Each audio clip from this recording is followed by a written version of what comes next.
Mariners win 6-1. They improve to 62-52. They sweep the 2-game series against the Padres. I looked for a dustpan to be like, this is a mini sweep or like a mini broom. I don't have those things. I barely have a broom. And I'm not doing that again because you can't do it for a 2-gamer. Whatever. Let's talk about quickly how it happened. Can you tell I'm pumped up, folks? So Juan Soto grounds out on a fielder's choice to Emerson Hancock after Ha-Seong Kim steals a couple of bases to make it 1-0. JP Crawford hits a sacrifice fly in the third to make it 1-1. Hey, guess what, guys? Not a whole heck of a lot happens between the third and the eighth inning. But then that eighth inning happens. Big dumper unloads on a slider to score Julio to make it 3-1. France doubles home Teoscar Hernandez 4-1. Marlowe singles home Ty France 5-1. Dylan Moore singles home Cade Marlowe 6-1. Mariners get the win. Folks, come on. This is just a absolute blast. This team is playing unbelievable baseball. This is what I wanted from 2023. And it took a while. It took a real long while. But we got there. It's happening. We have reached the point. I wouldn't say I was dreading doing these recaps during the first half, but it was a little emotionally draining. These are a little emotionally draining, but in a good way. This is just phenomenal. You're looking for some negatives here. Julio goes 0 for 4, but he draws a very big walk, and he made hard contact a few times. Not going to get too mad at him over that. Mike Ford did not have a great game, but draws a walk, gets on base. Josh Rojas can't hit. Someday, the Mariners will have another good hitting second baseman.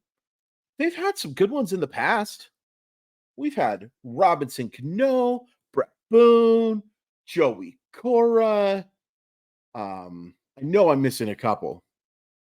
We've had some good hitting. David Bell had some success at second base for this team. There's been guys. It's just been a little rough since the Cano trade.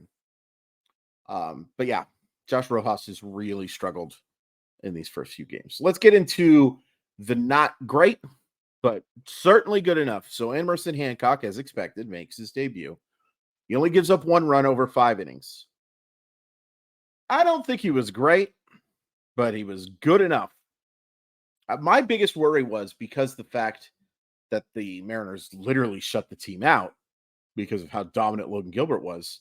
Like, regression to the mean or ascension to the mean, whatever you want to call it, was going to happen. But it turns out the Padres lineup just isn't that good, especially with Fernando Tatis not playing at his best, and that's an understatement. But I thought he got away with some stuff. Certainly has to work on holding runners.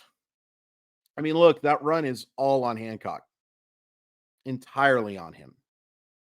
Because there was no attempt to hold on Kim after he reached. None.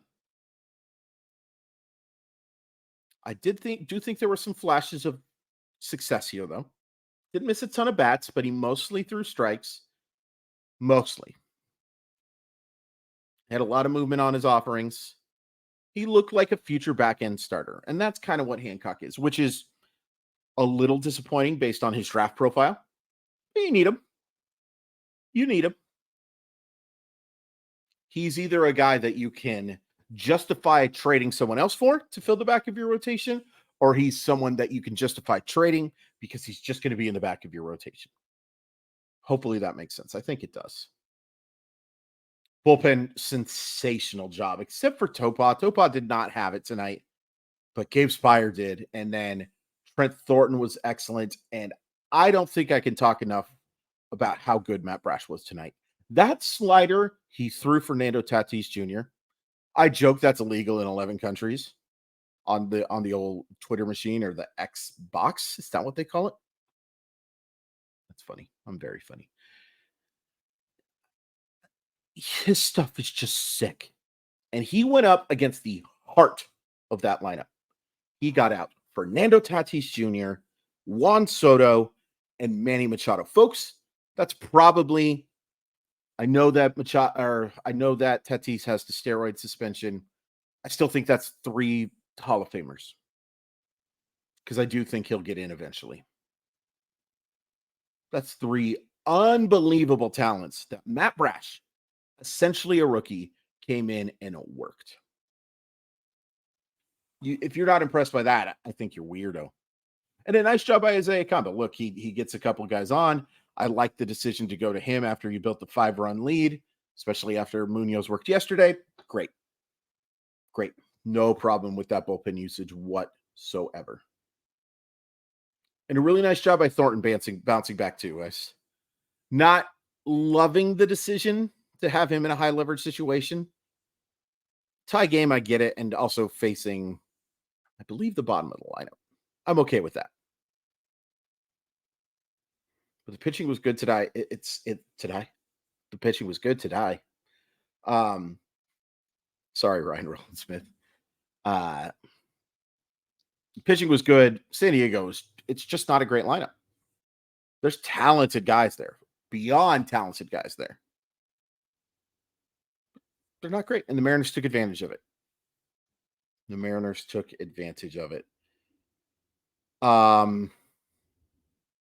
Nice game from Suarez. Nice game from Ty France, seeing him drive the baseball, warmed the cockles of my heart. It's great to see him make hard contact like that. Nice game from Cade Marlowe, reaches 3 times. Been so impressed with him. So impressed with what Cade Marlowe has done. I think he needs to be in the lineup every day. I think he is an everyday player right now.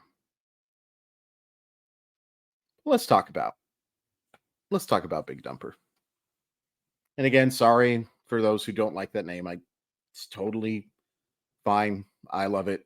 The Mariners are embracing it. Whatever. I just don't think people get how good this dude is. Defensively and with the pop as well. He's a flawed player offensively. You're going to be able to strike him out. But with those strikeouts too comes some awfully good at bats. Like, how often do you see Cal Raleigh go down on 3 or 4 pitches? Not very often. Not very often at all. He's able to foul off a lot of tough pitches, and sometimes, he gets struck out because he's not somebody who's going to choke up on the bat and shorten up. That's just not him. That is not him, and the Mariners don't want that from him. They want him to hit the ball over the fence or to hit extra base hits. You can't do that when you choke up. But he's just, I can't overstate how good he's been. I can't and I won't. I appreciate this guy so much. And I think Seattle does too. But just in case, I'm asking you to appreciate Big Dumper. Embrace the cakes. He's great. He's great. And he would be the guy this offseason that I would be. So a lot of players deserving of extensions on this team, right? Logan Gilbert, George Kirby, Oscar. Probably not, but there's some guys. First guy I'm locking up is Cal Raleigh. Because I want that guy on my team for as long as possible.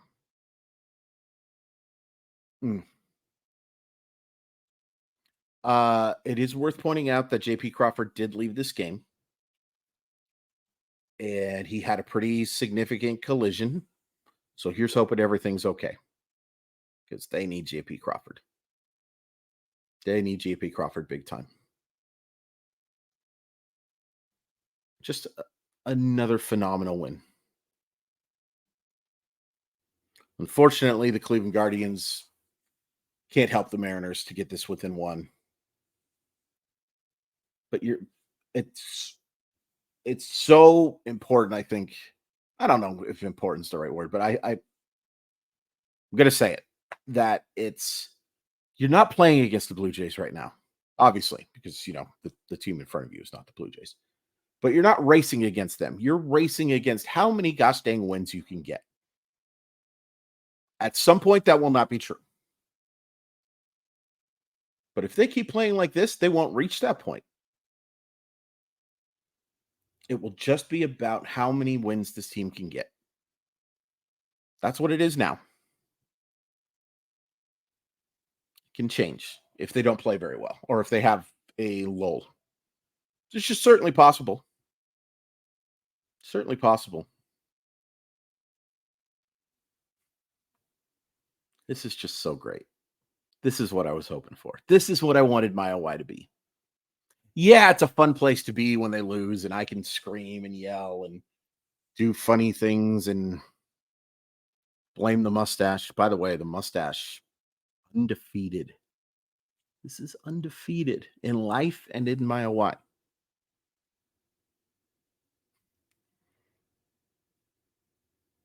This is great. I'm just going to keep saying it. It's great. What else is there to say? And now you have 3 massive games against the Baltimore Orioles, who've become kind of a rival of sorts, at least on social media and stuff.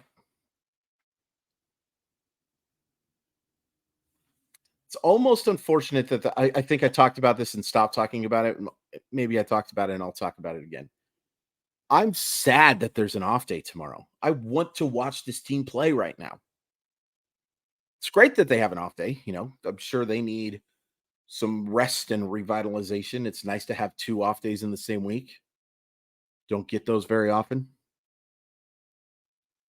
But I want to watch this team play right now. I want to see what these guys can do every single night right now.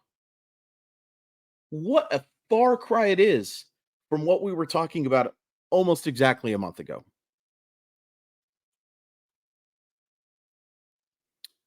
And you're now talking about a team that was 38-42, had just gotten its clock cleaned 15-4. 15-4. And since then, we can just do the math real quick. They are 24-10. Folks, that's elite. That's what elite baseball teams do. And I'm not calling this an elite baseball team because we know it's not. It's a flawed, blank baseball team. But it's, again, a reminder of how good this team can be when it's at its best. They have the talent to compete with anyone. And if you don't believe me, take a look at what they've done over the last 34 games. 34 games isn't a small sample size, folks. 34 games is a fifth of a season. It's close to a fourth of a season. It's right in between the two. This is awesome. And yes, when they lose a game because of some silly mistake or they go on a 2 or 3 game losing streak, you're going to see me yell and get silly and all that stuff. Because that's what a daily show is. We are reacting to what's happening. But right now, this team is awesome. A big dumper. I just love you, man. If someone could tell me, if some member of the media is watching this and can just express my love for Big Dumper, what he does for this team behind the plate, at the plate, and clearly with leadership. We're blessed. We're blessed to have people like Julio Rodriguez, Cal Raleigh, George Kirby. There's some really good stuff. There's some really good stuff. So you get your 2. Got to go 4-1 now. Got to win this series. Obviously, if you lose 2 of 3 to the Orioles, it's okay. But heck, just win every game the rest of the year. That's fine with me. I'm going to allow it. What a dummy. But you have put yourself in position now to have a 4-1 homestand against what I still believe is a pretty good, but flawed, obviously, San Diego team. And a flawed, but really good. It's kind of reversed. It's good, but flawed for the Padres. Flawed, but good for the Orioles. Oh, go get it. Go get it. And make sure you hit like and subscribe. Make sure you check out my greatest hits. You could just go to my playlist, go there, check out my catcher video, watch that video to the end, and get a chance to win an Edgar Martinez autographed baseball card. Look at how beautiful that thing is. I love Edgar's signature. It's legible, but it's fancy. I'm the opposite of that. I'm illegible and very plain. Follow me at Crawford_MILB. Sports Sometimes podcast. We're going to be recording next week with my buddy Levi Weaver of The Athletics. Super excited for that one. He's lived a fascinating life and he knows his stuff. And the RotoWire Fantasy Baseball podcast. Host that every weekend. And actually, I'll be hosting on Thursdays as well for the next few weeks. I also got some big news coming for Mile Y. And I think you'll simply love it for Seattle fans. Thank you, Big Dumper.